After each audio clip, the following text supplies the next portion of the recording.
Question is, are you ready? Let me talk to you.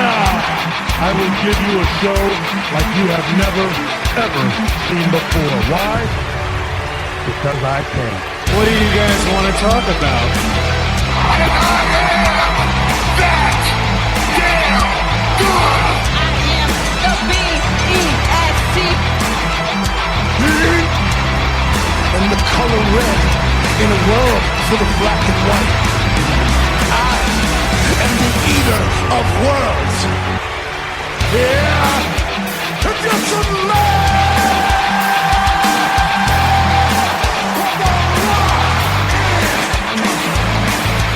acknowledge me.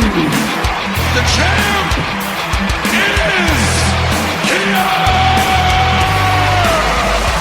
But to be the man, you gotta beat the man, and I'm saying, woo, right here. Hey, yo. The best there is, the best there was, and the best there ever will be.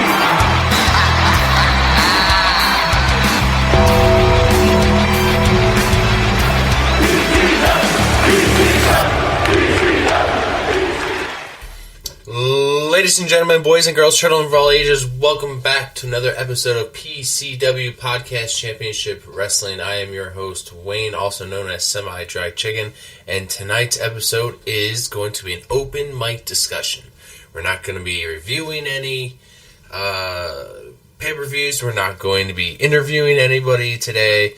Today, we're just going to be we just have like a bukkake of news, you know? We just got so much news, we're just going to throw it all at once. We're going to just like play the news segment just once and just go all out. Because you know what? We just have this little gap between the Elimination Chamber and WrestleMania, and we got to fill it with stuff.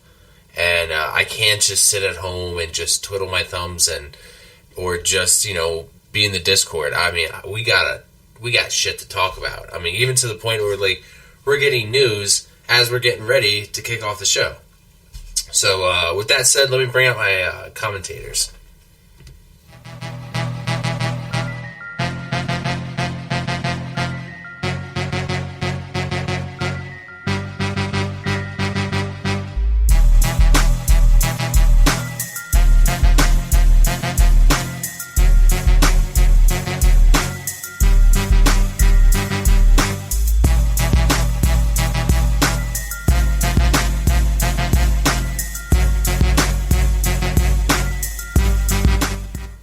Welcome back, Dre.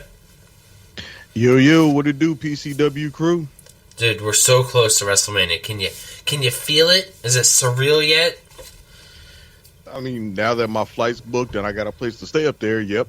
Yeah, I mean, like, it's just, you know, I was just, like, thinking about it at work the other day. I'm just like, man, like, this is happening. Like, I'm not hosting it at my house this year. Like, I'm going to be there. And, you know, we're not going to be alone. You know who we're going to have there? Here he is. Saquon Barkley.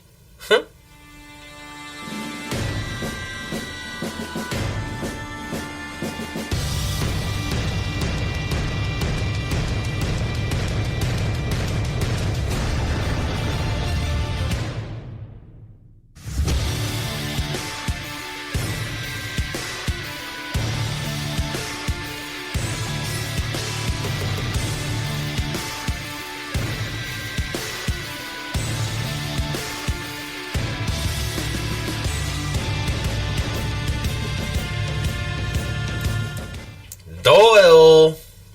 Oh, said my falcha. It's me, it's the D-O-I-L-E, and we're getting closer and closer to the big day, of course. I'm talking about St. Patrick's Day.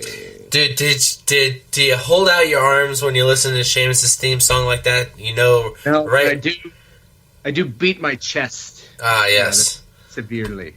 Ah, there you go. Nice down after this, I think. I'll accept that. That's a good one, too. You know, Rip your it's shirt just, off and shine a bunch of lights on yourself till you glow. Yes. So, guys, just open mic. We're just going to be just shooting the shit tonight. You know, I don't get to listen to any music at all at work. I have to listen to a radio, basically like a walkie-talkie all day. So I have a lot of thoughts going through my head all day, and just wrestling theme songs going through my head all fucking day. I'll tell you what. After WrestleMania, I might just get sick and tired of Cody Rhodes theme music. I mean, I'm singing it all the time. At least, like Carlos said, you just gotta know the first few lines of the verse, all the way up to the first whoa, right? I mean, and sometimes when I'm just listening, I can't help but go, whoa, and hold my arms out, you know? I mean, that's really what everybody's here for. It's 50-50 on terms of who actually knows the lyrics to that damn song. Dude, I'm thinking like all these cool entrances we're going to be able to take part in. You know, like Seth Rollins' theme, right? Shinsuke Nakamura. You know, obviously Cody Rhodes. Dude. Yeet. Dude, Yeet. Jay's going to be nasty. Dude, Yeet is the new what? The new Stone Cold Steve Austin what? I realized that this week. Right? I mean, like, I feel like that's going to be the new what? I would say it's the new what if it wasn't for the fact that everybody still does the what. The old what is still what. Oh, yeah, dude. What ain't went nowhere. Yeah, what ain't going nowhere, but Yeet is also here. And I'll wait till Jay's punching Jimmy and we go yeet, and then Jimmy punches him back and we go no yeet, and Jay punches him and we go yeet, and Jimmy punches him back. No, yeet, no. Dude, that's you know, like we all saw this match coming, right? I think we kind of scouted this match like for a while, right? So long ago that I forgot it wasn't official. Yeah, and it still isn't official. Yeah, it still technically isn't official. SummerSlam, pretty much. Yeah, and dude, like I'm excited. Like, you know, I've seen them come in from NXT to the main roster. I've seen them come in and you know, kind of succeed when they got here as a tag team. Then they kind of got repackaged a little. But the Usos have come such a long way. And I think even after last year being the main event of night one, still getting both on the card this year, I think they're pretty secured. I think they're going to put on a hell of a match. You know, and it's really hard to say who would go over in that match, who they're really going to book to go over. But we don't. I mean, what other matches do we kind of foresee happening here that aren't on the card? Because we have the Bloodline match, we have Seth Rollins match, we have Io Sky and Bayley, we have Rhea Ripley and Becky Lynch, Gunther versus Sami Zayn. Now that was just recent, and it looks like, you know, Judgment Day, Finn Balor and Damian Priest are going to verse 5 different teams in a 6-pack ladder match for the tag team titles, which I think is a pretty cool idea. I'll tell you what, I don't two matches on this card I don't like already, and I don't like the Gunther Sami Zayn, and I don't like the Bloodline Rock and Roman tag teaming night one with Cody and Seth. And then they're all back again the next night. You know, we get, 2 nights of this? Like, do you guys really want 2 nights of this? I thought going 2 nights is like, I get to experience more wrestlers. I get to experience this one thing, night 1, and a completely different thing, night 2. But instead, the storyline is so long, I gotta see Cody Rhodes twice, I gotta see Seth Rollins twice, and Roman Reigns' long entrance twice. I still gotta wonder, I still don't know what the hell Seth is even doing there. I feel like Randy would have made more sense to be like Cody's ally in this. Yeah. Wait, Randy? Yeah, because there's more like history. Seth and Cody hate each other. Right, like Randy and Seth have like a history of teacher pupil kind of relationship, and he's got beef with the Bloodline too. He does. I think this is kind of just more. It's about names because I mean, Well, again, not to say that certainly. Randy Orton isn't a big name, but in terms of like who are like the top two baby faces on your roster right now, it's probably Cody and Seth. Seth's the world champion. Cody is champion to be, quote unquote. So it's kind of like throwing your top your top baby faces at your top heel faction. It's almost akin to back in 2002 when no, I'm sorry, 2003. 2 or 3? No, 2002. Going into Okay. WrestleMania 18 when they brought back the NWO. And who did they have them feuding with? The Rock and Stone Cold Steve Austin. They immediately threw them at the two biggest names that they had, Right. and had them in the feud with the NWO. It's kind of somewhat similar to that to the extent that it's the bloodline. They're the top faction. Whoever they're going to beef with is always going to be the top people on the roster. Like last year, it was Cody as the top singles babyface and KO and Sami Zayn as like the top babyface tag team. This year, there's not really a top babyface tag team. Plus, the tag titles aren't with the bloodline. It's just all about Roman. So he's got a feud with, again, still the top babyface in Cody. But since they bring in The Rock, then Cody obviously needs an ally of some sort. So it's going to be the next, 1A or number 2 babyface, which would be Seth Rollins. I'm just like Seth has his own shit going on. I don't know. It's like Plus, there's always the factor of, Punk being injured as well. Because we know pretty much before that happened, the plan was Seth to be preoccupied with CM Punk right now. And Rock might not even factored into this picture at all. We'd have just been getting pure Cody and Roman. right. But like, is there not enough men on the roster to? Is there not enough people on that roster to like fill those positions to the point where it's like we don't have enough guys? We got to double book people. I mean, have we had that before? We haven't had anybody that was double booked, have we? On 2 nights? Not really. Not Yeah, really. I mean, WrestleMania 10, Brett and Luger both, I think, wrestled twice, right? No, Yokozuna wrestled twice.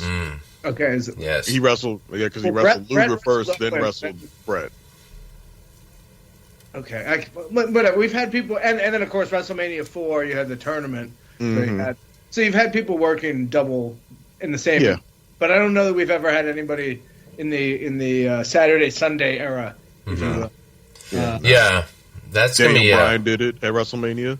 Yeah, and you know what I thought about, which is actually kind of concerning from like a fan point of view. I'm always like worried and cautious with the wrestlers with injuries happening before WrestleMania. I always think like going from the Rumble all the way to Mania, it's like you got to be kind of careful because we've seen with like, I mean, for example, CM Punk, how quickly your WrestleMania plans or whatever Charlotte had planned. Maybe I think Charlotte and Bianca had something possibly planned for WrestleMania. Either way, that plan was just swept out from under them, So how many times have we seen like, especially WrestleMania, because these guys go they go all out, as I feel like they give it everything they have to try to put on a 5-star match, but most of the time we find out later like, oh well, did you know after Rock and Cena, Rock was actually pretty messed up. I think he like injured his ribs or pectoral muscle or something. Like a lot of these guys, tore a pec. Like some of these guys get pretty messed up, and like I'm thinking like 2 nights. Like who's to say like Roman doesn't get hurt, Cody doesn't get hurt, Seth Rollins gets re-injured? Like that's very risky. Maybe I just look too deep into it, but like I just think of that risk factor, like before the big show, before the big paycheck, You're right, but at the same time, it is WrestleMania, so we're not talking about people who got injured the last Raw before WrestleMania, then had to suck it up going into WrestleMania. Like Rock tore his pectoral muscle in the match with John Cena at WrestleMania. Hulk Hogan cracked his ribs in the match with The Rock at WrestleMania. So at this point, if the injuries happen at WrestleMania, then it's at WrestleMania. And if it happens to happen night one and you got to make it to night two, pop some daggone some Novocaine and suck it up. Yep. Because we paid our tickets. We want to see it. Yeah, but if you notice, though, if you've been kind of following what's been happening on the last couple weeks of Raw and SmackDown, most of the principal actors in some of these big name matches have had very little physicality. Mm-hmm. Gunther hasn't really had too many matches. He's been appearing. He's only really had maybe like one or two matches. Io Sky hasn't had a match. Rhea hasn't had a match since Elimination Chamber. Meanwhile, they're being safe. The man is out there trying to get herself killed. Right. Meanwhile, Becky Lynch is beating the brakes off folks every week. You know what? Let's talk about you mentioned Gunther. Let's talk about how. Let's talk about Chad Gable. I think you want to vent a little. Actually, Dre, I'll let you take this because I think you want to vent a little about being a Gable man right now. Oh, the Monday Night Screw Job. Dude, yeah, dude, I absolutely agree. Like, it was one of those things. Like, it was another situation where I thought it was very predictable. I'm like, oh well, obviously it's Chad Gable, right? Because like Sami Zayn would be his second best choice. Like, why? Sami doesn't really need it. I'm like, Chad Gable could really use it. So when he didn't win, I was pretty upset. I was like, there's got to be a reason, right? Injury, right? He got injured. What was it? Go ahead, Drab. What are your thoughts? Okay, well, first things first, let me say, I don't have anything really against Sami Zayn. Like, I don't dislike him. I don't hate him or anything like that. I'm totally cool with Sami Zayn. And the match this past Monday went pretty much exactly how I expected. I just had the names flipped between Sami Zayn and Chad Gable. I thought Chad Gable was going to be the third one to come out, and he would have to run the gauntlet, and that Sami Zayn would be the last one, and it would come down to, obviously, Chad versus Sami, with Chad Gable coming out on top. And as we know, it was the opposite. Sami Zayn came out on top with Chad Gable coming out last. My biggest gripe with it is that I understand why they went with Sami versus Gunther because of the bigger names. However, Chad Gable, in my opinion, clearly has the better story going into, or the better story for an Intercontinental title match with Gunther. Because throughout Gunther's entire reign, you could argue nobody's pushed him further than Chad Gable did in a one-on-one match. Mm-hmm. So I said you could argue it. Mm-hmm. Arguably, nobody's pushed him further. I'm not saying that's the most difficult match he's had. I mean, right. We had WrestleMania last year with, the triple threat with Sheamus and Drew. But in a one-on-one match, you could argue that absolutely that Chad Gable's pushed him further than anyone else. Yeah. So he has that going for him. Then you had the whole storyline of him losing in front of his daughter and his daughter crying, and it made such a big deal about that, and him trying to, put the smile back on his daughter's face or reclaim that moment from, disappointment and turn it into something happy.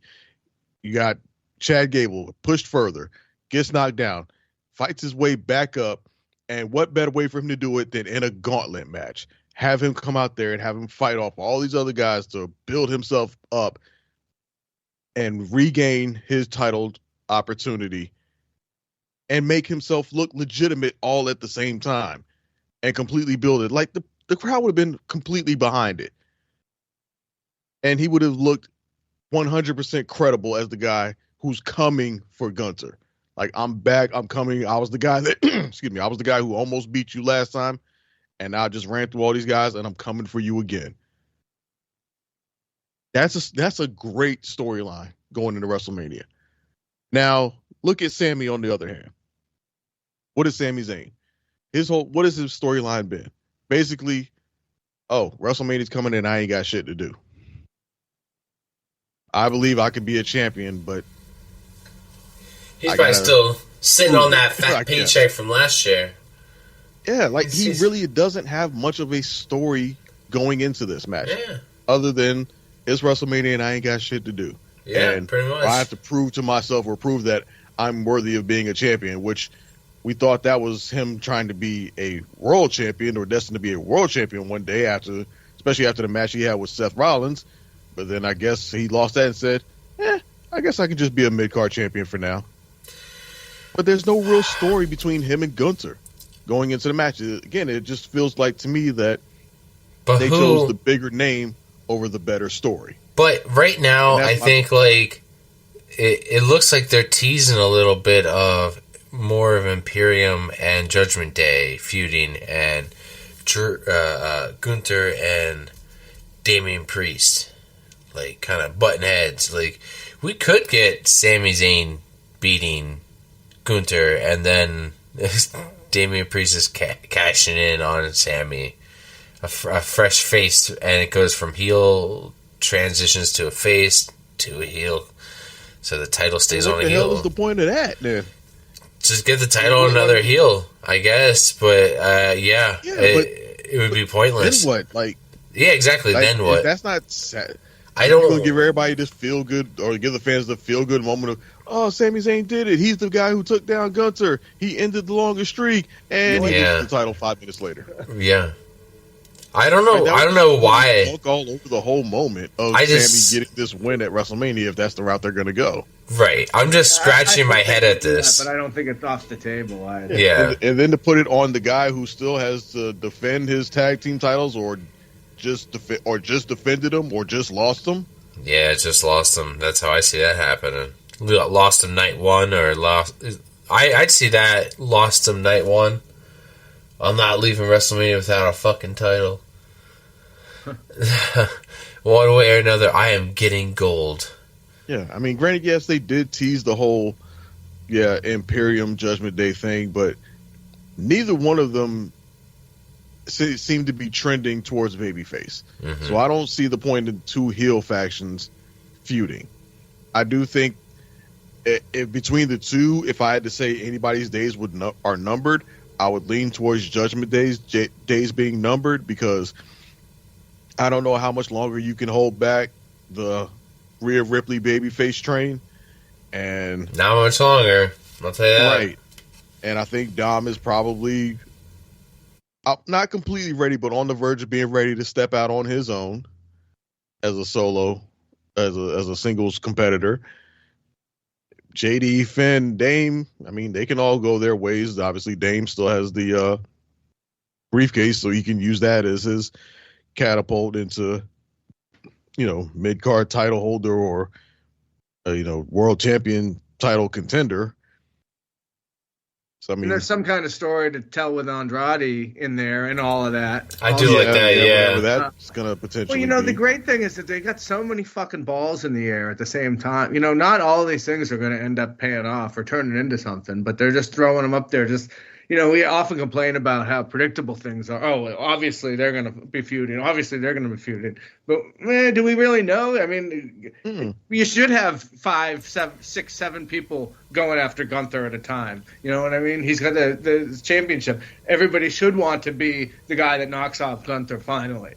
So I think it's great that we have all these different possibilities. Oh, he could feud with him, and then feud with them, and feud with them. He's, that's how it should be. Yeah. Is every one of these branches going to get, flourish into a giant tree or whatever? No, probably not. Most of them are probably just going to get snipped at some point. But the fact that they're kind of leading us this way and then we're going that way instead. Well, I think probably a good thing. We got to remember why we're here. The reason why we're in this situation with Gunther and Sami Zayn is because it was supposed to be Gunther and Brock Lesnar. And that kind of got fucked up. But I mean, I'm sure you guys saw as well. Brock Lesnar was added back to the roster on WWE.com. there's some question of whether he was ever gone in the first place. Really? Yeah. Maybe because they're like, we can't take him out of the game. We have no choice. Yeah, no, but there's been people have said, oh, he's been added back to the roster page, and there's also people saying, well, he was never gone from it in the first place. And then people said that he was put in the alumni section, but now he's back on the roster. I don't know. Who the hell knows? If he shows up on our TV screen, we'll know. At this point, they've probably got all their WrestleMania plans locked in without Brock Lesnar. I could see him being a day after WrestleMania kind of, if they're going to bring him back, which honestly, I can certainly live without ever seeing him again, to be honest with you. If they do him at Raw after Mania, I think that would be awesome. Why?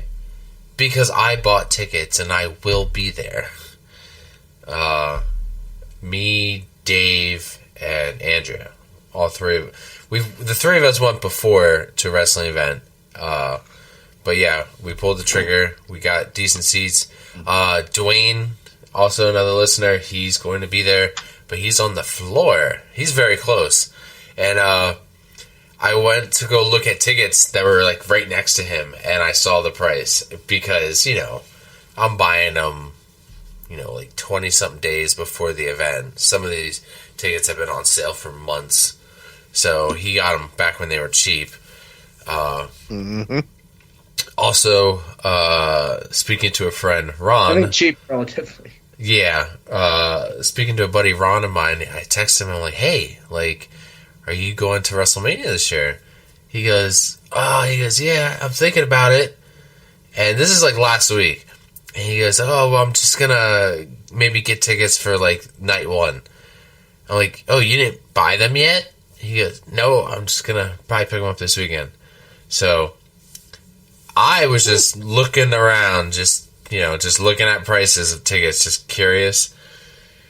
Yeah. They went pretty damn high. Pretty damn high. I can imagine. So, if they normally announce, right at WrestleMania, I think, where it's going to be held next year. And, Doyle, how soon after WrestleMania do next year's tickets go on sale? I think they usually go on sale in August, I want to say. Yeah. That's when they went on sale. God, it's odd that they still haven't announced where next one is. I assume they'll do that at WrestleMania. Yeah, I think they're holding out till Mania. We knew it was Philly when we went to Extreme Rules. We knew before that. They think they presented the logo for the first time with the Liberty Bell, but we knew where WrestleMania 40 was before that. I think the rumor is Minnesota. Is that right? I think Minnesota. I heard that. Yeah, rumored from Minnesota. Well, I've also heard Vegas. I heard Vegas. That's the one I heard. But I assume at WrestleMania they'll announce that, and I will go. Great. Who cares? Yeah. But yeah, I mean, I think generally the tickets go on sale in August. I want to say, or it might have been July. Now, but over the summer? Do we or do we not get a halftime show with music? Live music. I don't know if it'll be like a halftime thing, but I would expect at least somebody's going to be played to the ring by the band that does their theme song. Limp Bizkit, right? Who would that be? I don't know. But. I don't know because I can't think of. Oh wait, is it The Weeknd? It's The Weeknd, right?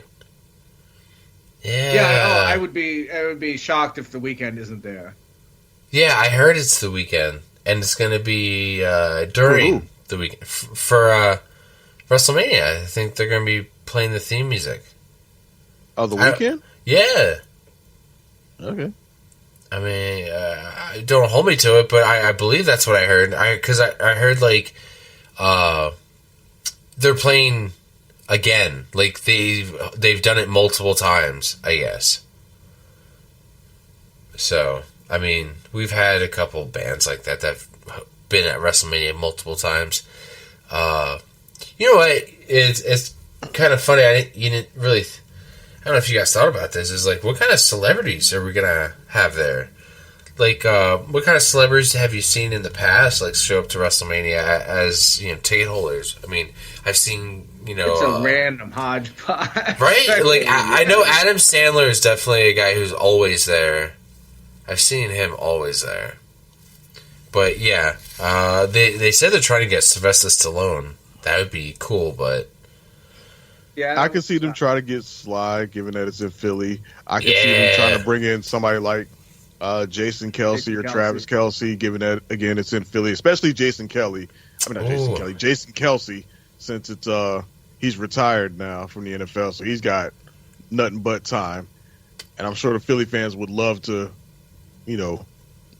whoop it up for him, especially if he's like Ryan Roman or something like that. McElhenney, I can't pronounce his name. The guy from It's Always Sunny in Philadelphia. He's a Philly boy. That's possible. Mm-hmm. Yeah, there's a couple. It just depends on how many of them are like listeners. Enough of wrestling fans to want to actually show up. Kevin Hart. I mean, Kevin Hart. Dude, I can't. If Kevin Hart is there the same night, if I swear to God, like if The Rock is there and you put Kevin Hart on camera right after The Rock is there, I can't. With those two, I can't help but laugh.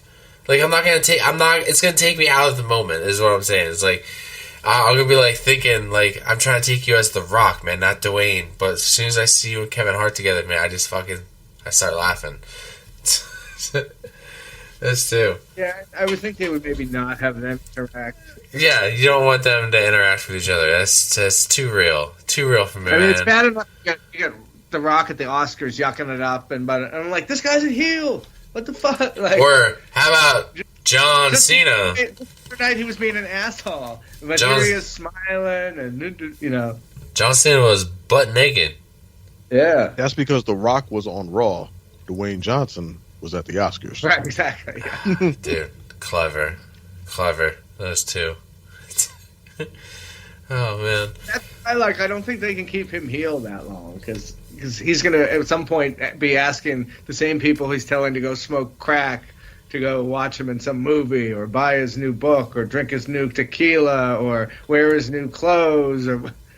After you smoke some crack, dude, I was dying when he's calling people crackheads and shit. I was like, dude, what the fuck? Hell, he still gets a pop now when his movie hits. Dude. Have you seen somebody put together a video with The Rock saying, whatever, Phoenix is the #1 city for methamphetamines, and then they have they edit it so that Riddle comes running down the aisle when he says that. Dude, that's funny. Dude, how about the Rock's new entrance? The lightning. Yeah, so we're gonna get that. With the red eyes, dude. Was dope. We're gonna get that at WrestleMania, but on a grander scale.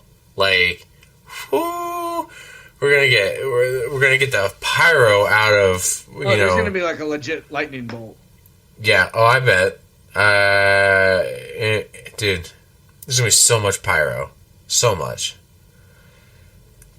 I mean, just so much concussion blasts. I know. Watch out. Drew McIntyre says he had a ruptured eardrum or something. Shit.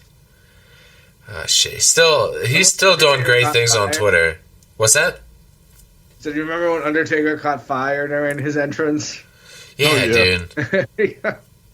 That was an elimination chamber.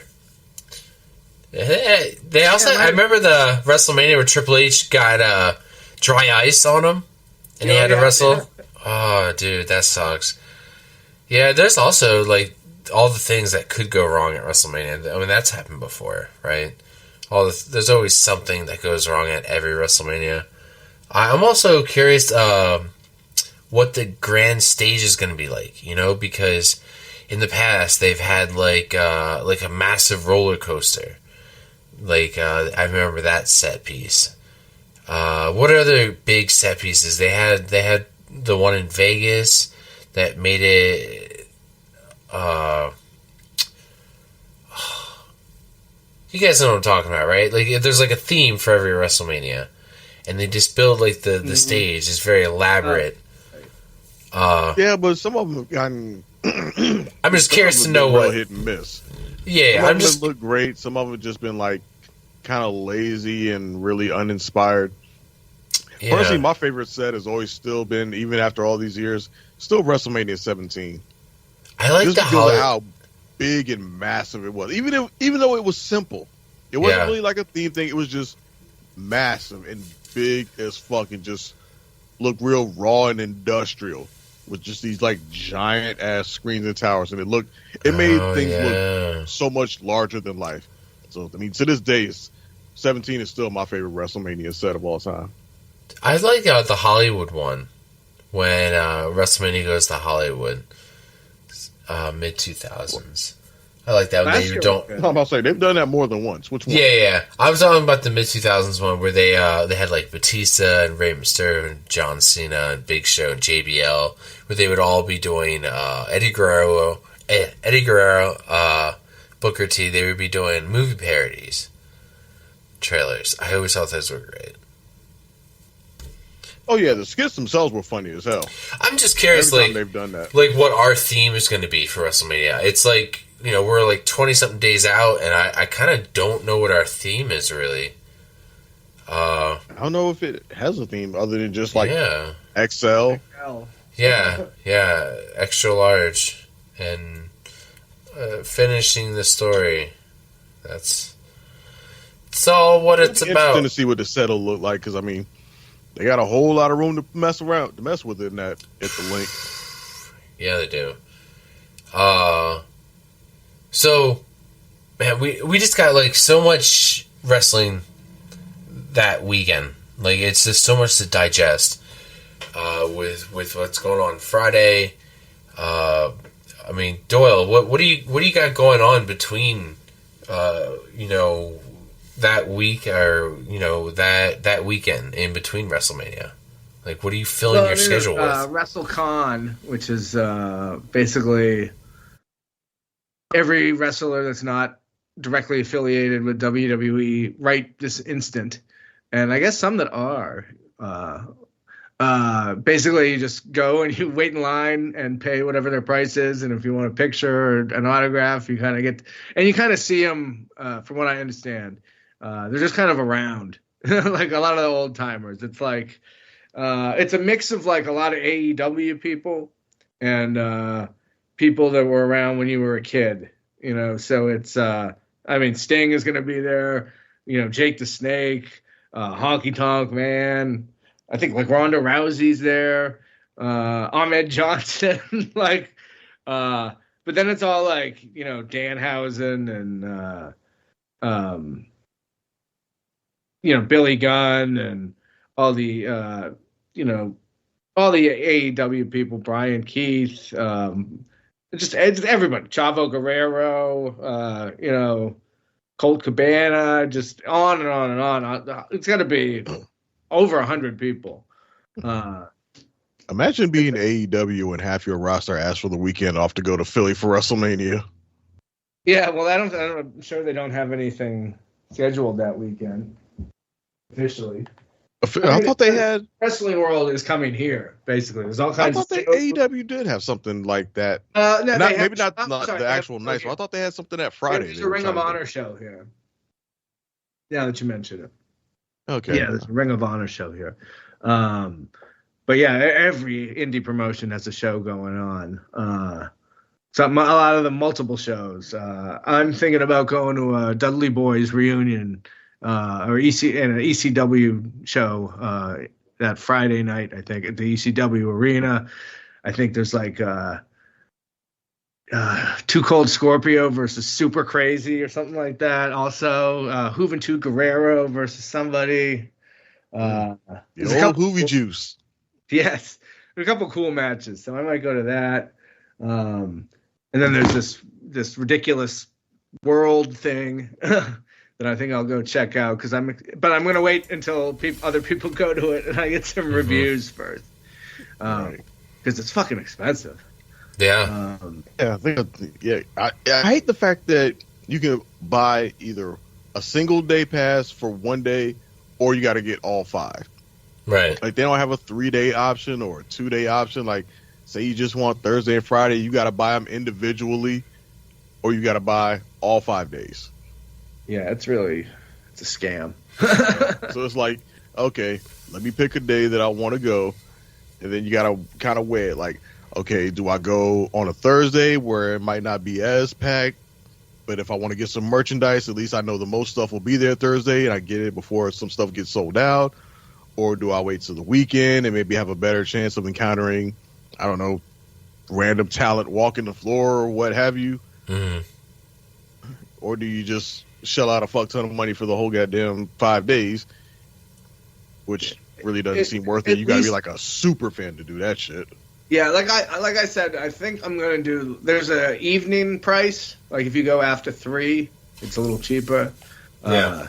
I think I might do that because I think there's gonna be like exhibit type of stuff. You know, like print of Andre the Giant's hand, and see. But I think there's gonna be Hulk Hogan's boots and belts. Mae Young's panties. Yeah, the hand, perhaps. I think there's going to be like an exhibit kind of thing. 'Cause the fucking convention center is enormous.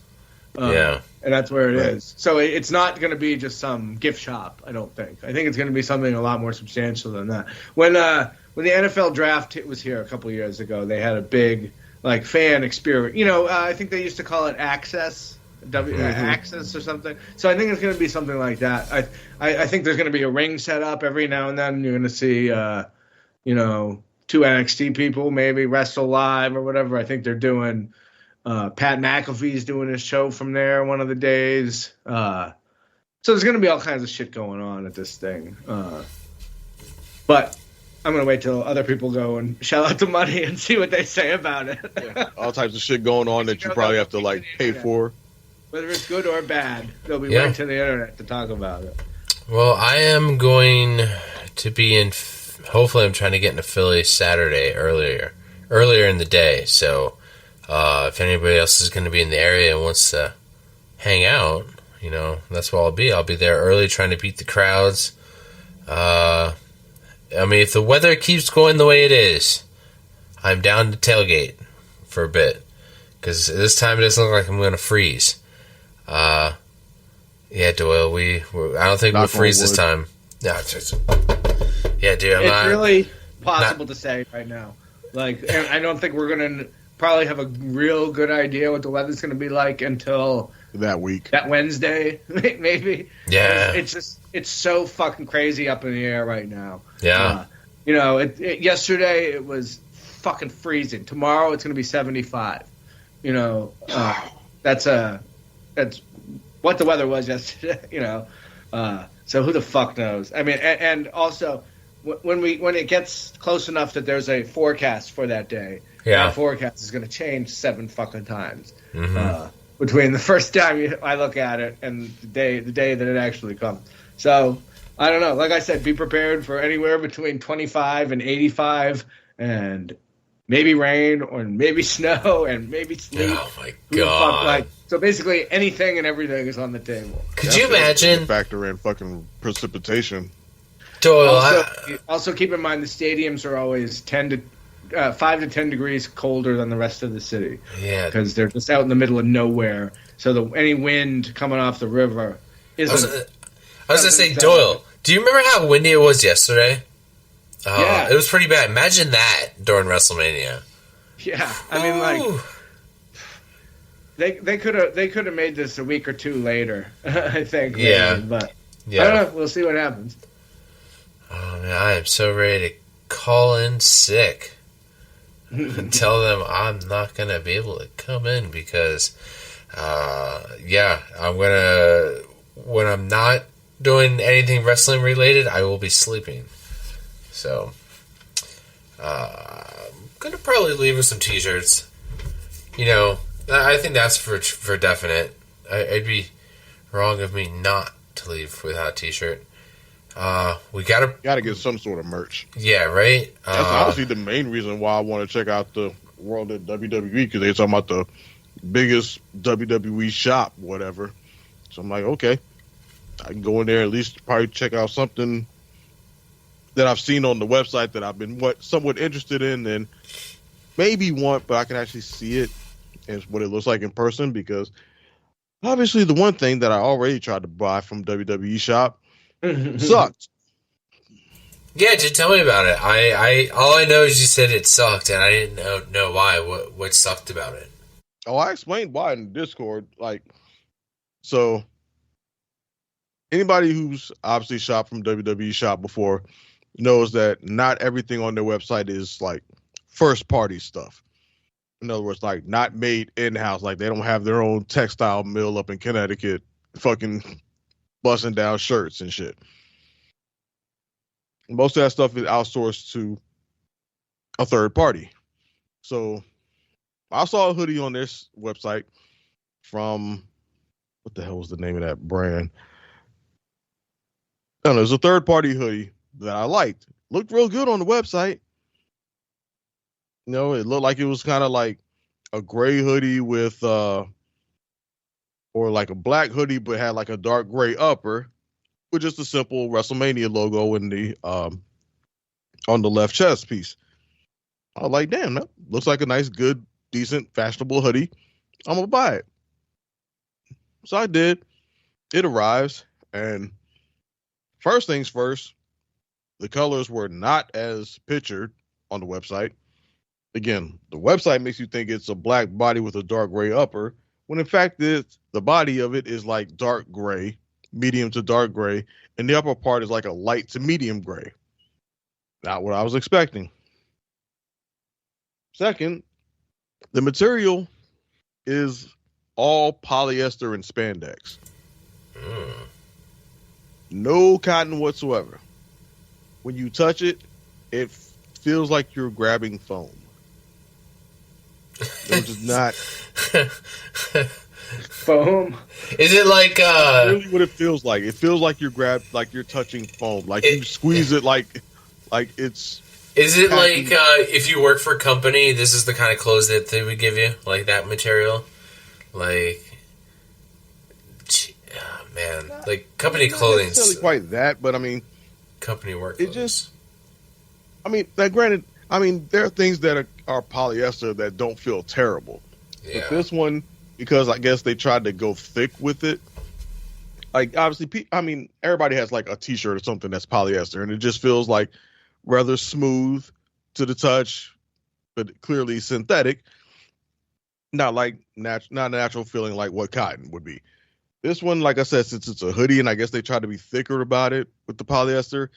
Again, it feels like foam, and it's an awkward feeling when you touch it. It's like, this is clothing? Like, I don't expect clothing to feel like this. Well, if you like So the then feeling I'm like, of okay, foam whatever, against you, let me this try is 5 out of 5. Yeah, so like, all right, I'm like, whatever, let me just try it on, see how it feels or whatever. Mm-hmm. I might be okay with it. I go to try it on, and this motherfucker is snug. Granted, I am not a big person. I am not a big guy. Most shirts, when I buy like shirts or uppers, I go 1 or 2 sizes. If I want it to be somewhat fitted, I'll go with a small. If I want it to be somewhat loose, I'll go with a medium. This is a hoodie. I want it to at least be something somewhat loose. You know, if for nothing else, just for layering purposes. So I bought it in a medium. And again, this motherfucker was snug. Damn. I'll tell you what, I put it on and went to just to zip it. It was stretching just for me to get the zipper together. There was no free space. And then once I zipped it up, it felt okay in the chest, but you could see the whole curve of my ass at the bottom. That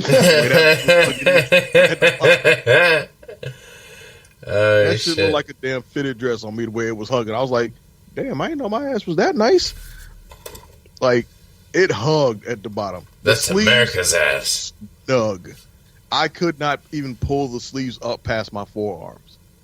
They were that snug. And I was just like, oh, this is just a terrible fit. The only way I could even consider trying to wear that would be with the zipper open. Yeah. And even then, it was just all downhill from that point. Like, I was like, nah, this ain't it. I'm not feeling it at all. So I'm going to send it back. and get my money back. And I will probably wait till I'm up there in Philly and either get something from the world at WWE or whatever other third-party vendors that I'm sure will be all over the place around there selling WrestleMania shit. Yeah. It's better too because then you have to pay for shipping and handling. I mean, you're just out there just like checking it out firsthand. Because Andrea, she just got a PCW shirt and it's a little bit too snug for her as well. And I just had like this. I feel like it's like now like a golden rule. Whenever you buy like wrestling merch, always buy one like a size too big. I mean, you're like, oh, what if it's too big? It won't be. And if it is, if you wash it a few times, guess what? It'll probably shrink. Because I have a lot of shirts. Well, you know, obviously I gotten larger and I cultivated mass as I grew up. And so some wrestling shirts don't fit like they used to, but now they fit Andrea. So, but yeah, that sucks. So you gotta slap it on a girlfriend if you have a shirt that doesn't fit you. It's always good to have a girlfriend to give it to, somebody smaller, or. I thought of, because we got a shirt that was way too small, I was like, hey, my nephew could use that. She's like, well, it's a little bit too big for him. I was like, yeah, well, he'll grow into it. So, grow into a PCW shirt. So, but yeah, I actually sometimes I just wear mine around the house. Just because, you know, just in case I'm passing through the hallway and she wants to know where to download all our latest episodes. I just, you know, I let her know with the QR code on the back of our shirts. What else is in the news, guys? What else we want to talk about? I mean, come on, let's this is open mic here. We live in a world where Brock Lesnar and Vince McMahon are getting blurred out and removed and unplayable characters in the WWE 2K game, but you can get possibly a DLC of Stardust and CM Punk. So that is coming your way, like where people are desiring, like they must have all versions of Cody Rhodes, even the Stardust. And we're allowed to have CM Punk back. Like, it's just crazy. Is Jimmy Snuka still in that game? I don't know. That's a good question. Probably. Did you guys hear former WWE wrestlers Rusev and Lana talked about getting divorced after 8 years? And somewhere Bobby Lashley's like, about fucking time. Dude. Happy Rusev Day to all those who celebrate. Right? I immediately thought about the Bobby Lashley. Like, yeah. So, but I heard they're going to still work together professionally, which is cool. Yeah, I mean. Well, that's good for them if they can maintain a professional. Still having that working really professional relationship. That worked really well for Macho and Elizabeth. How about yeah? We'll see how long it lasts. It's all good until Rusev says, "Hey, you want to ride together to the arena?" She's like, "Nah, I think I'll catch a ride with someone else." Yeah. And then you see her hopping out the car with someone else. Yep. Or one of them gets injured and they're at home for a while. So Doyle has to be out there on the road. Who do we got? Else. Who do we got currently going into the Hall of Fame this year that we know of? Because I know somebody got announced today. Really? Somebody got announced today? Was it today or was it yesterday? The U.S. Express is the most recent person I know about. Ali. And Barry Windham. And Muhammad Ali. There's Muhammad Ali was announced yesterday. And Paul Heyman. And Paul Heyman. Man, that's great. It's going to be weird, though, because, like, you know, Friday night, praising Paul Heyman, his whole career, and it's gonna be very emotional. Next night, he's with Roman Reigns. Fuck you, Heyman. The wise man, you son of a bitch. That's one reason I thought he might not go in this. Yeah, you're right. You're right, because I thought the same thing. It's like, well, that's gonna be rough, like, with his current character standing. But, most people who go in the Hall of Fame aren't active anymore on the roster. Most wrestlers. So, yeah, I mean, like, he's, like, literally going to be active in 3 nights in a row. I'm wondering if he's going to do a heel acceptance speech, or if it's going to be out of character, Yeah. I'd be interested to see what he ends up doing. Yeah. So is that's at that SmackDown? Like, the Hall of Fame ceremony? Like, yeah, it's after SmackDown. Oh, okay. Mm-hmm. Yeah, I don't know if I could go to it. Yeah, I don't know if that'd be something I'd be into. Some people just ramble on and on and on with their speeches. I remember that with like people like Ric Flair and the stuff. last couple of years, they've been pretty good about wrapping it up. The undercard people having like a tight 10 minutes. And then they kind of let whoever the main person is, they kind of go on and on and on. And that'll probably be Paul Heyman in this case, especially in Philly. Right. But, I mean, they've been pretty good the last couple of years, I think, of, like 10 minutes, whatever, 40 minutes or whatever it ends up being. Like The Undertaker fucking went on forever. Also, I mean, they all kind of do. Remember Hillbilly Jim? Holy shit. He went on forever and ever. I'm surprised he's still not talking. But he's a birthday twin, so I shouldn't say too much bad.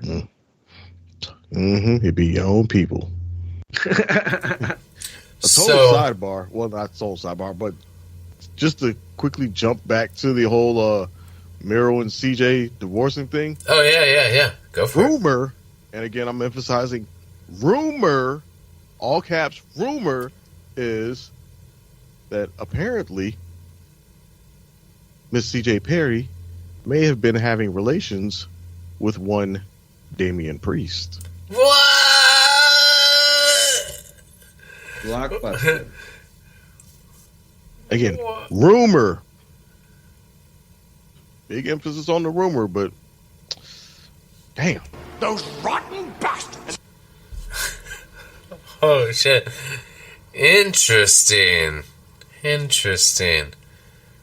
Mm-hmm. I mean, Guess he was looking at CJ like, you know what else all rises? dude, when was the last time they said all rises? Rise for the Judgment Day. When was the last time they said that? I'm glad they haven't done that in a while.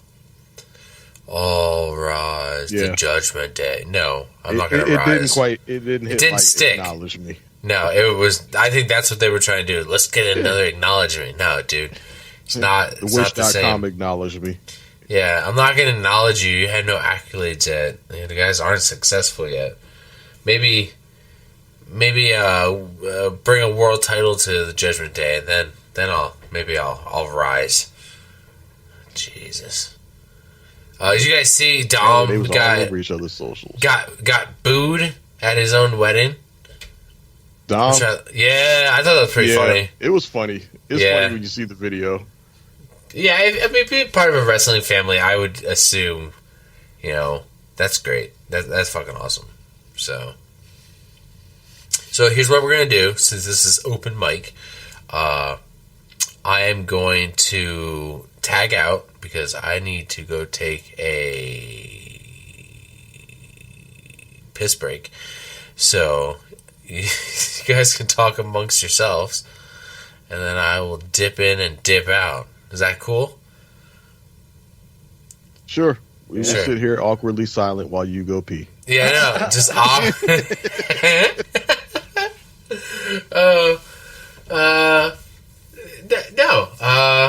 You know what? I was thinking,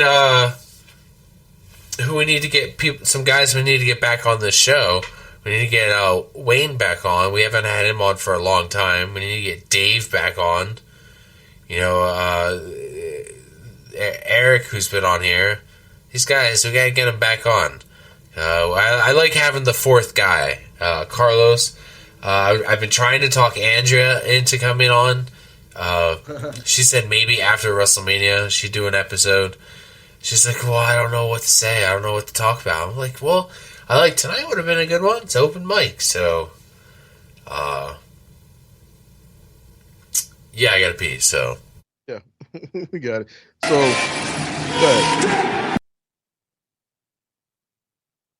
but on the subject of this, I guess with the WrestleMania cards finally starting to come together with some of these matches and stuff, I'm sitting here wondering, okay, so Judgment Day or Priest and Balor are in this 6-pack challenge. Yeah, I was gonna say we didn't even talk about that at all. Yeah, we haven't really dwelled on it.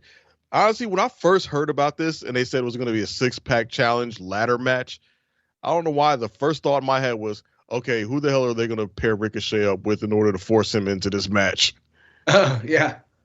I'm like, you can't have a WrestleMania ladder match without Ricochet, even though obviously we know 3 of the entry matches, right? We don't know the other 3 though, do we? Do we know 3? Have they even announced any of the matches yet? Yes, they announced 3 of them. All of them are like, it was Pretty Deadly versus somebody they're gonna beat. Who the fuck? The other match seemed like okay. It was Jinder's henchman. Oh, Like, okay, the Jinder's henchmen are going to lose. But then the third match was DIY versus the Creed brothers, and that one's interesting because I don't know who's going to win that one. Yeah, that could go either way. Because here, let me try to pull it up. Because you would think you would think DIY would seemingly have it, given that they're a bit more tenured and stuff. But they also seem to be pretty high on the Creed brothers, at least when they initially brought them in and gave them a pretty strong push, at least enough to contend for the tag titles. So are they now just going to get perpetually buried, or is this their chance to get that WrestleMania spotlight? That one could definitely go either way. That could go either way, right? Definitely. But the other ones, I'm trying to find the what the matches are. That would have. Oh yeah, I'm back. Oh hey, What'd I miss? Those were all right. We're talking about the 6-pack ladder challenge, the 6-pack match for the World Tag Team titles, the ladder match. Okay. But those were all Raw tag teams you mentioned, right? Yeah, I think that's the Raw. Well, no, it's Pretty Deadly SmackDown. So, I would imagine, I would think that the Street Profits are going to be a part of this, but they're still mixed in that feud with AOP and Karrion Kross in them. So, yeah, I expect that like a WrestleMania program, or I would think so, like the full stable. Yeah, who else would benefit this tag match? That's a good question. I could see almost certainly Imperium, right? Tyler Bate and Pete Dunne being in this match. Yeah, Imperium for sure. And Win ended up in the match. I cannot find it for the life of me now. What's that? A good tag team? No, they've announced 3 of the. They're doing matches to get into the match, and they've announced 3 of them. And they haven't announced the other 3, but I can't find. So I'm looking here at the. I know this is a little off subject here. Why you look for that at the Lincoln Financial Field? It says capacity is 67,594. I'm assuming that's for football. We're going to be able to fit more people in there for wrestling. Well, yeah, because there's obviously Floor City. Yeah, I wonder what our numbers are going to be like. What are you guys estimating? I could see them pushing for 70, 70? but I think it's probably going to be somewhere in the mid 60s. But I can see them trying to push for 70. Yeah. Because when they say capacity, I don't know if capacity factors in floor seating as well or I not. think Because so. obviously, if you know it's a football state, obviously it's a venue. Yeah. So, even though, yes, primarily it's football stadium, it can obviously do a host of other things, They're- like concerts and such. They're counting all the employees. They're counting the fucking guy dropping off the fucking Cokes and the beer guy coming in. They're counting that guy. The fucking Boy Scouts going around collecting trash. They're counting those people. Like, the guy. Well, you know what? Theoretically, you probably have to, just for fire for code and has for fire yeah. safety stuff. Oh In man. fact, so yeah, I don't again. Yeah, I don't know what the capacity factors. I don't know if that's just the number of seats in the stadium or the maximum capacity it could hold, factoring if you open up floor seating for like a concert or something of that nature. Here's the thing: is like I am like mentally prepared for like getting there early and just being all set up. Maybe getting a decent parking spot if we show up early at tailgate, and like Doyle and me know like there's certain places where you can park, you can be out of there pretty quickly, but we got to be there early. But I had to think about the chaos when everybody gets up and leaves. It's not like a Marvel movie where people are sitting there. Some people get up and leave, and some people are waiting for the credits. And like no, it's like when it's over, it's over. When the pyro is done and the wrestler has gone in the back, it is over. It is time to grab all your shit and like slowly shuffle out at the same time. Basically, when you see Michael Cole get up from his chair, you get your ass up too. Dude, it's just like me knowing though that I don't have to work the next day. I'm not going to be in a mad dash to get out. It's like like we're going to be stuck in traffic. Yeah, go fucking play forever. blackjack for an hour and then get in your car. Go over Yeah, to the right. casino. Well, Doyle and me know you can go just buy some like merchandise in the parking lot. You know, Yeah, that's true. if you're looking for some WWE merch, it's always in the parking lot for sale. And I'm sure there's going to be some upset Cody fans. You know, when Roman wins again, there's going to be some upset Cody fans. You might be able to get some Cody shirts pretty cheap from some crying kids. There's crying Cody fans. Price on the Cody Crybaby shirts went up. Dude. If The Rock would win and Roman Reigns would win the next night, yeah, I could see those Crybaby shirts value going up. Well, But I could see fights happening in the parking lot because the outrage would be real. dude, Some Cody people gonna be pissed, and then that one person gonna walk wide with they one up in the air. Somebody gonna get the swinging. oh man, yeah. There's always a lot.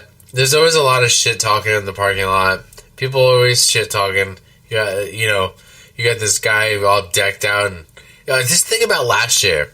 The guy who was all decked out in Cody Rhodes gear, right? Just like I don't know. We'll call him the average Joe, right? The average Joe. He's got the Cody Rhodes shirt. He made his own jacket. It looks like fucking Homelander. Like he dyed his hair blonde. He went to WrestleMania last year. He spent all his money, and he's You think like somebody who did all that is an average Joe? an average wrestling Joe, yes. But then Cody loses, and that man is just storming out of that arena, is pissed, like, just fuck this. He was supposed to finish the story, and this fucking Roman Reigns winning the title again. And he's in the parking lot. He just takes it all off, dude. Just throws it, or just wants to sell it right then and there. That's when you An get it. asshole like me walks by him and says, "Acknowledge him." Yeah.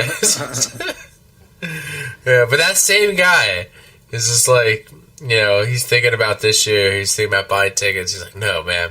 Not again. You sons of bitches got me last year. I'm not doing it again. But I found the matches I was talking about. Go for it. Anyone's interested still. It's I had it a little wrong. It's New Day versus Otis and Tozawa. Oh god. Then it's DIY versus the Creed Brothers, and then Awesome Truth versus Jinder's Henchmen. Okay, so those are So I two of think those New are very Day- obvious. I think you know 2 of the 3, but I don't. I legitimately don't know who's going to win DIY versus the Creed Brothers. No, that one is a genuine toss up because that one could definitely go either way depending on whether they want to give Ciampa and your boy I get Gargano. Gargano. I don't know why I was about to say Johnny Bravo, but yeah, Gargano their WrestleMania moment, or if they want to continue to push the Creed Brothers. I'm kind of leaning towards DIY because they've been getting more of the spotlight. In Yeah, we haven't even weeks. seen the Creed Brothers in a couple weeks. I feel. Yeah, we haven't seen much of them really, probably since they lost their tag title match. I think they're getting It's just kinda repackaged. fallen by I the heard. wayside. I heard the Creed Brothers are getting repackaged. As what? Yeah. Fuck if I know. I Fights. guess I mean, it they didn't still- work out. They're still kind of linked up with Ivy Nile, even though she's been appearing by herself on TV as. Right. I'd be surprised to see them like break that thing up. They seem to have a thing going, but granted, it's been a bit underdeveloped. I don't know. Maybe they thought that push they gave them at the beginning they were gonna connect better with the audience than what actually wound up happening. I don't know if that warrants a whole repackaging though. I mean, they're not a bad tag team at all. Even if I do think their finisher is a bit weak, they're not a bad tag team at all. They have good tag team wrestling for an actual genuine, legitimate tag team and not just 2 guys thrown together. I don't know. Seems a little early to try to repackage them. So,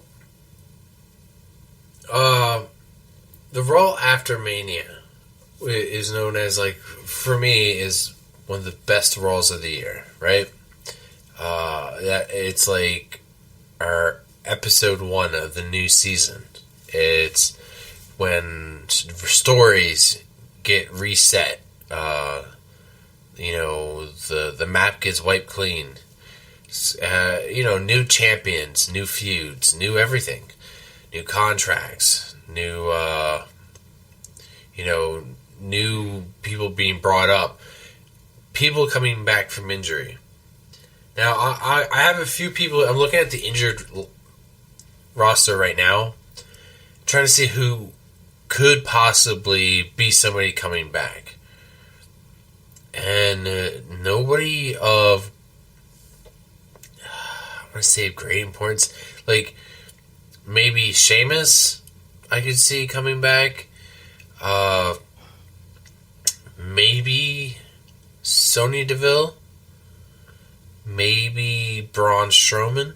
I heard it was also looking better. We still have no idea. We were talking earlier about a partner for Ricochet to get into that ladder match. That might be it. Dude, if Braun, would come back, that would be great. Yeah.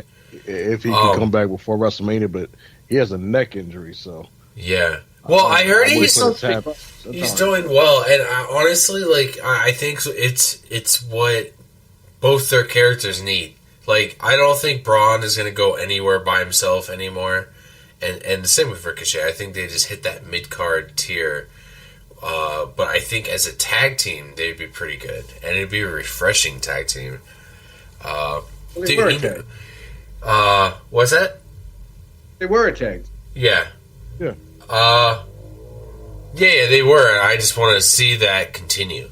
But dude, like, could you imagine if I really doubt it.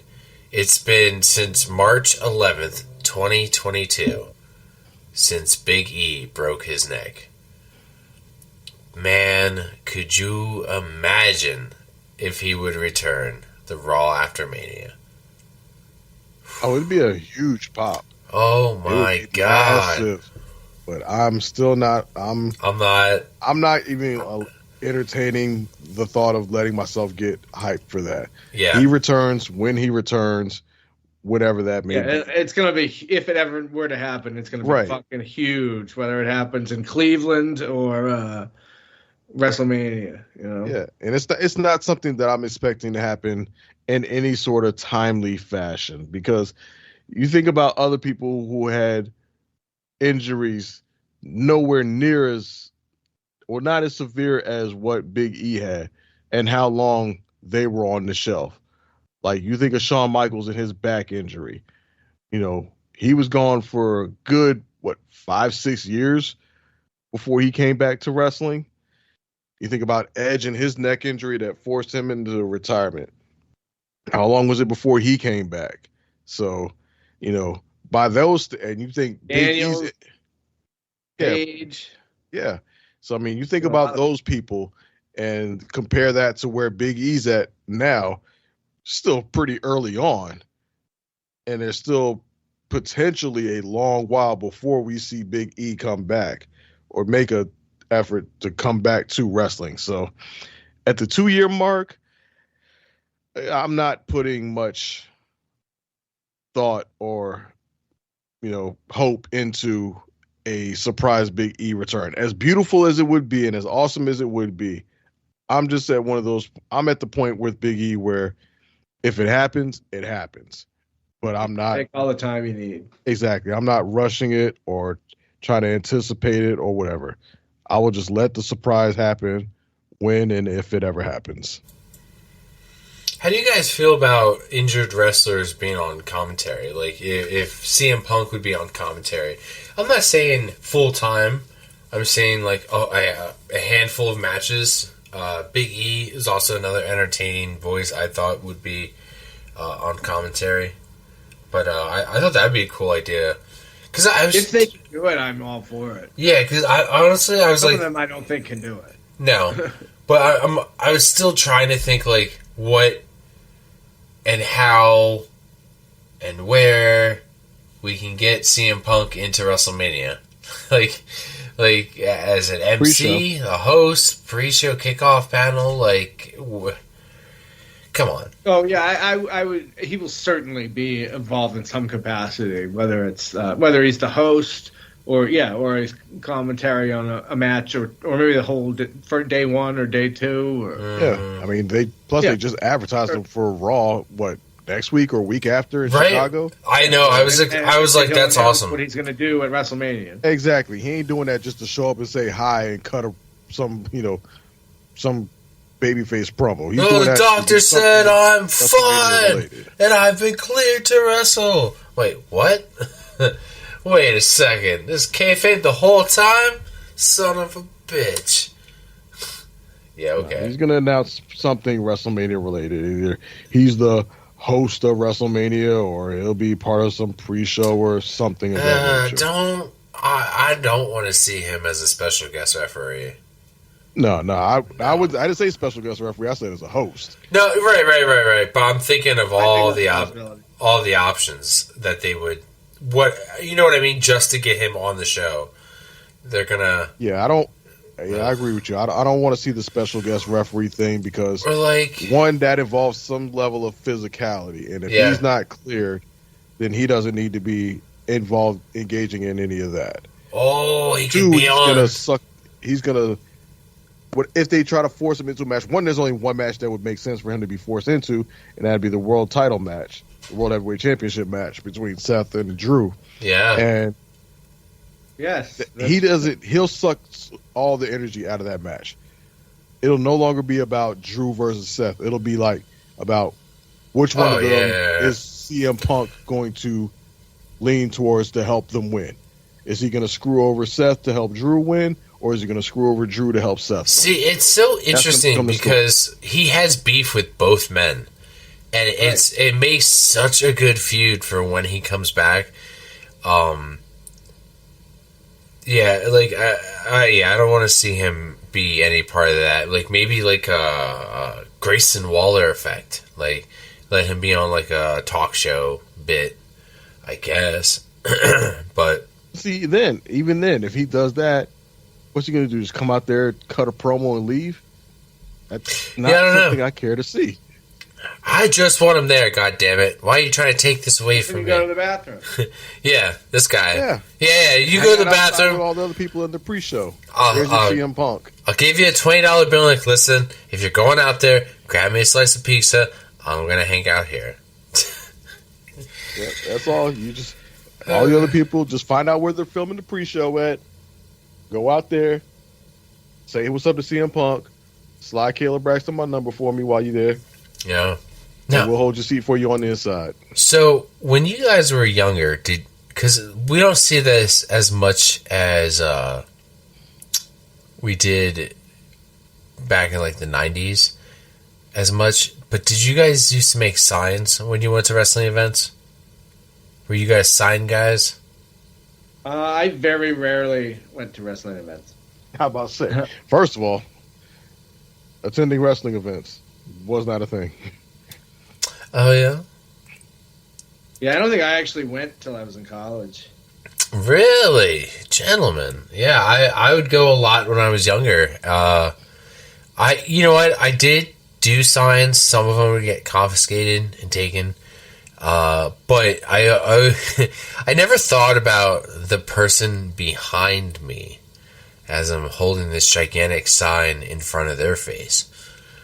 You know, sometimes I don't know. We just don't have. We have signs now, but maybe they're so tight on like what you can fucking put on them that like nobody goes through the effort of bringing them anymore. You think one dude would have brought like a dry erase board, but I guess not. They used to have, I don't know, remember pretty elaborate signs back in like the Attitude Era too. They'd make like full body like cutouts of wrestlers. Oh yeah, like Faces of the Rock, where they could move the eyebrow. Dude, yes. Or John Cena with the hand waving in the front of it. Like people put security is much different though nowadays. Oh my God, yeah. events. Definitely. Yeah. You know, back then you probably didn't even have to go through a metal detector. Back then, you know what I mean? Nowadays, it's almost like at the airport. So, you know, so you can't really bring, and they have so many rules. The sign can only be this big, and you know, your bag has to be this size, and it has to be clear, and it can only have, but you know, so many rules about these kind of things. Mm-hmm. And the messaging where everything I has bet to you're not be even allowed. PC. I bet you wouldn't be allowed in with a whiteboard. I bet. Yeah, especially with everything having to be PC. So if you do have the sign, chances are they're going to screen it beforehand. Yeah. What's it say? Make sure it doesn't say anything outrageous or. Well, sometimes I mean, we've seen in the past they'll confiscate signs about Brock Lesnar. So you know, like take you it. know, so you know, they'll be looking for that kind of thing. Have like a picture of Vince McMahon and a bubble saying, "This is such good shit." Right. Well, you know, they were confiscating "Die Rocky Die" signs. Oh yeah, dude. Why? I mean, Yeah. They had, it's "The German. Rocky, the" I don't. which I thought it's- was just fucking genius. Yeah, Yeah, it was just like this past, what was it? This past Friday or the Friday before last, where everybody was wondering why the hell SmackDown was cutting out on them in that dude. opening segment. It's because somebody had a Die Rocky Die sign in the audience. Talk and they didn't want about that on Fox. annoying as shit. Either the screen goes black or they just cut the audio altogether. As like, dude, like They What did that hap- for Dominic too. I know, but, like- When they- man, has wrestling changed since the Attitude Era? Like, just watching on TV, like what they censor out now, it's ridiculous. Yeah. Well, I mean, I think a net positive, though, I would say some of the things that were less or more were less than okay, but were okay, quote unquote, back then. We should probably be thinking of fondly, shall we say? There were some questionable things back then. So I Yeah, know honestly. this. Some of that stuff in the Attitude Era needs to stay in the Attitude Era. Yes. Okay. Yes. You said it much better than you said it much better. So I know this isn't like pro wrestling related, but it kind of ties. These guys kind of have ties with WWE. Dude, this Jake Paul Mike Tyson fight coming up. I don't know how invested you guys are into this. Have you heard much of it? I heard it's going. This is all just things I hear of. I just don't even know what to believe anymore because it just sounds so batshit crazy that when I'm watching it, I'm just like, is this real? Like, are we getting like, old Mike Tyson versus a kid, basically, like Jake Paul, Logan Paul, the current United States champion? His brother is going to fight Mike Tyson. That's crazy, right? Like in 2024, that we're having this. It reminds me of the plot to Rocky 6, where Mike Tyson feels like he's still got some stuff in the basement. He's got one fight It reminds left in me him. of, remember they used to have they'd have a guy race a horse or something like that. Dude, like, It's like a show. It's not, fucking Paul Bunyan against the goddamn machine. Is that what this is? Like, what is this? show. Yeah, it is a freak show. But like, I'll probably watch it. here's the thing: is like, is this true? Like, I need somebody to tell me if this is true or my batshit crazy. Like, okay, so apparently, like, Jake Paul is allowed to wear headgear, and Mike Tyson's not. And then Logan, and he's also allowed to have Logan Paul there to help him as a tag partner, like. Is a tag partner? And they No, can there's do no way two that- on that's one. not a thing in boxing. I'm like, I hope so, because, and then like, Jake Paul's allowed to use any performance enhancing drugs he wants, and he You can. went way down the rabbit hole. Of Dude, I've been going down a rabbit hole of Mike Tyson no, stuff. none like, of that stuff is true. Okay, thank God.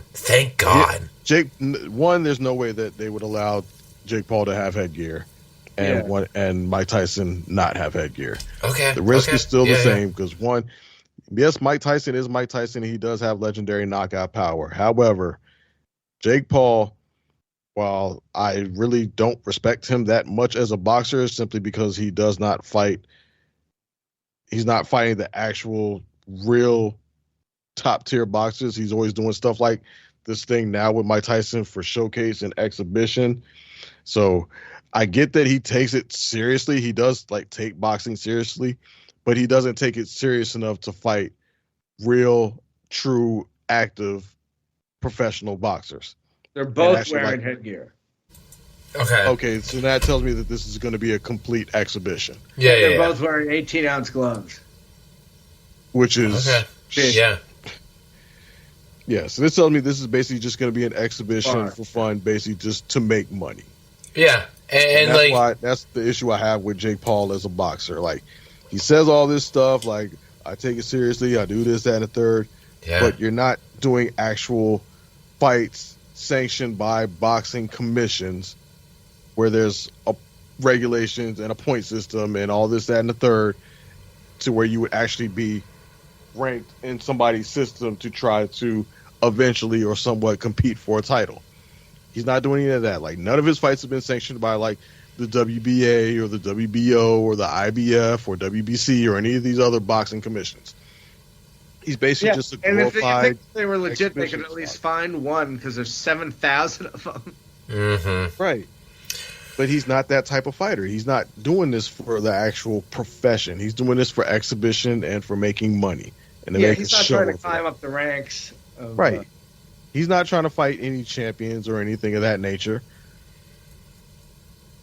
I'm just At like, least Conor McGregor had the balls to step in the ring with fucking Floyd Mayweather. right. I just like, sitting on lunch and I was just watching, just Mike Tyson videos of him, like ones of him training, like how fast he still is. And, like, I was watching a bunch of his KOs, like a bunch of his fights, because, the man has had, he's had 58 total fights and he's only lost 6.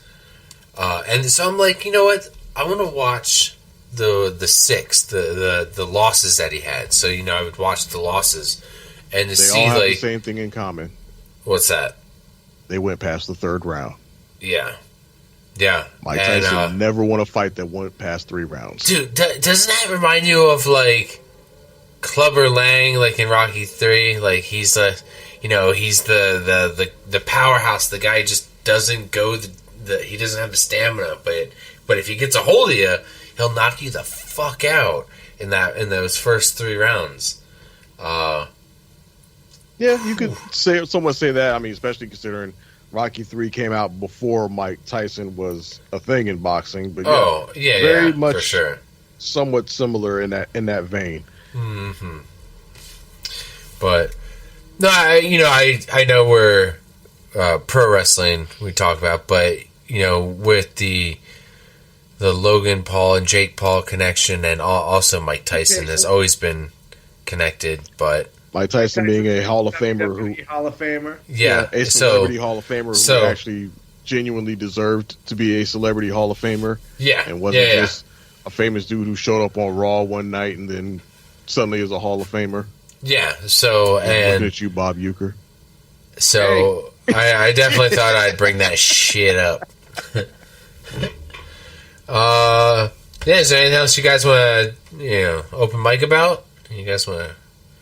What do you guys want to talk about? I mean, if not, you guys want to plug anything before we go? I don't really have anything to plug at this current point in time. Oh, there's one thing we have not talked about before we even wrap up this show. Yeah, what's that? We have not talked the probably arguably one of the biggest things that's happened since last time we recorded. Fucking Sting retiring. Ooh, Sting retiring. Having his last match, because obviously they say retirement, but it's always TBD whether they actually stay retired. Although if there was any wrestler who could say that he's retired and truly retired, and I would believe it, it's Sting, and that's just for the simple fact that he's 64. Not just that, but he's also competed at a respectable level for so long. Yeah. Not too dissimilar from The Undertaker, to where he can probably is at that point where he can genuinely say, I've left it all in the ring. I've got nothing else. There's nothing to pull me back. Or to say like, damn, I wish I could have done this, or damn, I got this thing unfinished. I got this stone unturned. I don't see any of that for Sting. I mean, even if some people could think about, well, he could get a win in WWE, I don't think that bothers him. For him to have gone as long as he did without WWE, I don't think he feels any compulsion to come back or try to finish anything or do anything in WWE. If anything, I'd be surprised if he even signs a Legends contract. Like some people have thought about that, like, oh, WWE's going to swoop in and snatch him up for a Legends contract. Honestly, I don't even know if that will happen. No, I don't think so. He's at a good enough point where he can just be Sting on his own. Yeah. And be just fine doing his own thing as who he is. Mm-hmm. Maybe, and if he does appear for WWE, it won't be a contractual thing. It'll be like a one-off where he just pops up or does something for the fans. Not physicality-wise, but, make an appearance, or somebody being inducted to the Hall of Fame and they want Sting to induct him. So Sting shows up to induct him. I can see him doing he can make a living as Sting without wrestling. Exactly. Yeah. Exactly. He does not need WWE at all to be completely fine. But I'm sure he's done well with his money also. Exactly, yeah. He isn't. You never heard anything about Sting being like, damn, I got these bills to pay, or damn, I got these, 4-5 baby mamas on the side that I got, and these, 8-9 kids I got to do. Like, nah. Well, and remember, he's one of the guys. He was making so much money when WCW folded, but he had a guaranteed contract still. So he was just like he was one of the only people that was just like, nah, you know what? I'm good. I'm just going to continue to collect my WCW check until that ends. Yep. Why on earth would I wrestle? Why would I take less to go wrestle? Yeah. Yeah. Not just that it took less, but he also saw how WWE, because remember, he was one of the guys that WWE was very much interested in and wanted to bring in. But WWE shot themselves in the foot because he saw how they treated Booker T and some of those other guys from the Invasion. And Sting was like, oh, hell no. y'all not about to bring me in there just to shit on me the way y'all been doing all these other people, because for all intents and purposes, that's exactly what Vince did with pretty much every single WCW person he brought in. He completely dunked on all of them. Sure, but my larger point was we say he's been around forever. He's been making a lot of money forever. Yeah. You know, so like, I'm sure he's all set. You know, like, so if he never wants to leave the house again, I'm sure he can probably be fine doing that. Exactly. He can just sit back and be Grandpa Steve. I would say the one little tiny little thing out there. And I don't want to see it because the last couple Undertaker matches were just fucking hot garbage. But we never got that Undertaker Sting match. And I wish they could have done a cinematic, you know, that wasn't too taxing on. Cinematic one would have been nice, but yeah, it's way past. That's the one thing. I think it is. We missed it out, and it'll always have to just remain that one thing. At this point, I would be happy just to see those two in the ring together. Yeah, Sting with his face paint and Taker and full the Taker black gear. Yeah, just a moment. I don't need to see them. Yeah, they don't need to have a one-on-one match with anybody or nothing. Just let those two have a moment in the ring together. Just an acknowledgement, a stare down, kind of like how we got freaking Stone Cold staring down Hulk Hogan for that brief moment at WrestleMania 30. Like, yeah, you could have. Match, but we did get the face-to-face briefly. Let Sting and Taker have that. If you want to give them some physicality, let some jump out there, talk some shit, catch a choke slam and a Scorpion Death Drop. Yep, Grayson Waller effect right there. Exactly. That's exactly what it's for. Austin Theory and him, they can, you know, fucking exactly. Get a rub from these guys. Let them whoop up on some shit-talking jobbers and then shake each other's hand and walk off. Dude, that's all you need for WrestleMania, dude. Such a small thing. Just, it would do so much. You know what's funny? For me and Sting, I was like strictly a WWE guy, so like when he was doing his thing in WCW, like I knew of him. I know, you know, I knew his gimmick. You know, I was a fan of the Crow too at the time, so obviously I knew this guy's gimmick. I've seen Ready to Rumble, you know, dude, Ready to Rumble. Prime Sting. Oh God, with Arquette and Scott Conn. Yeah. You want to see some WCW wrestlers? Go back to that movie. So, you know, I kind of missed his whole, you know, WCW run, and then then he came to TNA, and let's face it, I wasn't turning to TNA anytime soon. I wasn't flipping the channel to TNA. I knew TNA just like WCW. Like, I knew it's there on my radar. I hear things, I see things, but it's not something I was tuning into every week. I feel like I do something very similar with AEW. Like, I see you guys. I got my ear to the ground. I see what's going on. I saw his career go on in there. I get what went on there. You know, much respect for him, especially at 64, and not being too embarrassing in the ring at 64. Some guys we've seen a lot younger have been even more embarrassing towards the end of their career. You never really want that being your last match, an embarrassing one. But look at you, Flair, and Taker and Kane and Triple H and Shawn Michaels, and Goldberg, and yeah, the list goes on. But like his WWE run, 2014 to 2020, you know, he really didn't appear till 2014 with his feud with Seth Rollins and the Authority, and unfortunately, it which is so weird.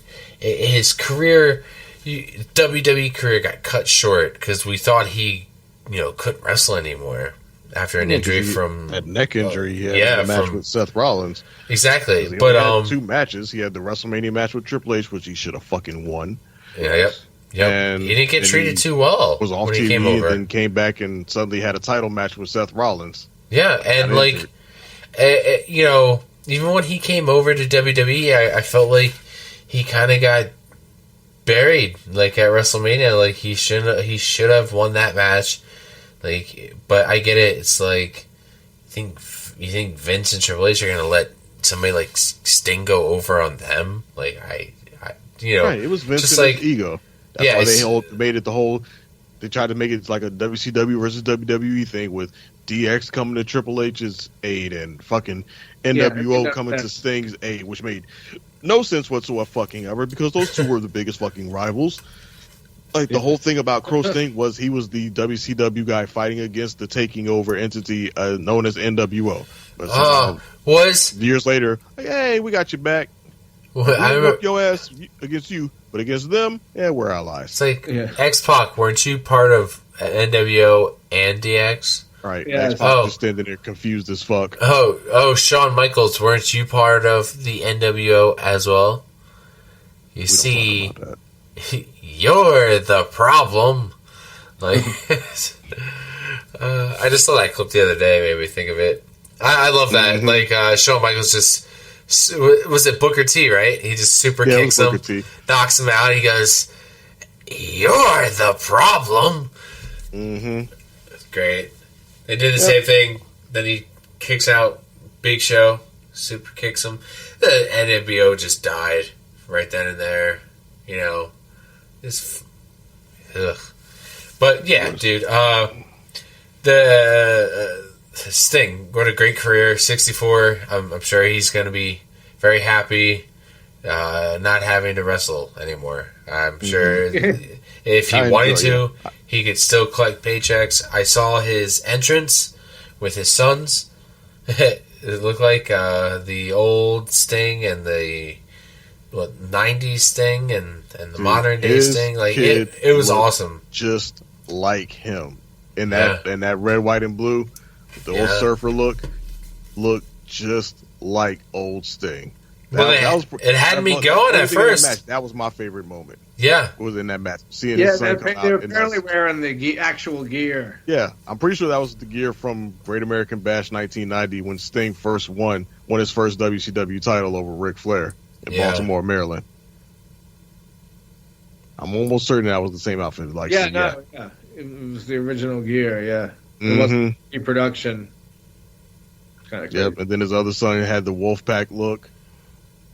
It's crazy that like the material hasn't fallen apart. Yeah, like clearly he keeps that stuff well packaged and protected. He must.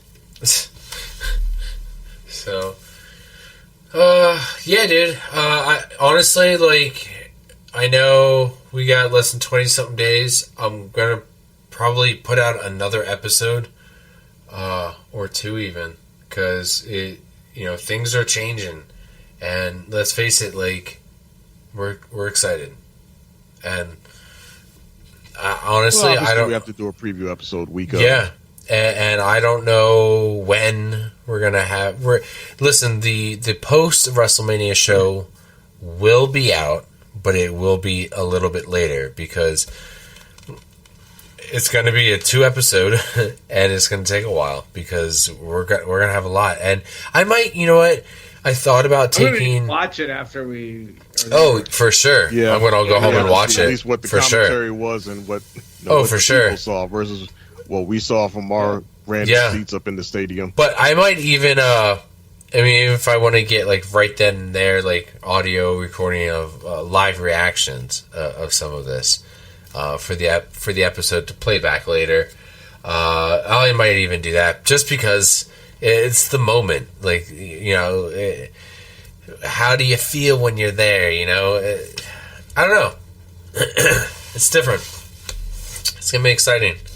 If you guys don't have anything to plug, you guys can find Doyle and Dre both in the Discord. You can find me in the Discord. Like the Facebook page. Yeah, like the Facebook page. Check out our website at onpodium.com, Podcast Championship Wrestling, where you can go to Pro Wrestling Tees and get our t-shirts right before WrestleMania. We hope to see you there. That's it, guys. Let's roll out of here. All right. All right. Later. Go Bees, go C's. Later. You are the world's dumbest son of a bitch. The fact that day in and day out, for almost 6 years, I have proved to everybody in the world that I am the best on this microphone, in that ring, even at commentary. Nobody can touch me. You are not ready for Oscar! Because the Street Profits are up and we want the smoke. You're next. Talk about your songs. Talk about John 3:16. Austin 3:16 says I just whipped your ass. Well, let me tell you something, brother. Barack Lesnar. New Day. Cream will rise to the top. Oh yeah, Macho Madness here. Welcome to the Kevin Owens Show. Lately, he just hasn't been very oozy.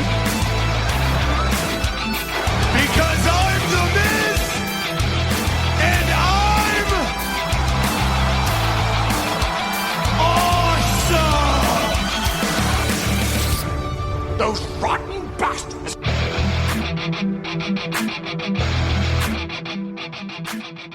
Bye-bye, bitch.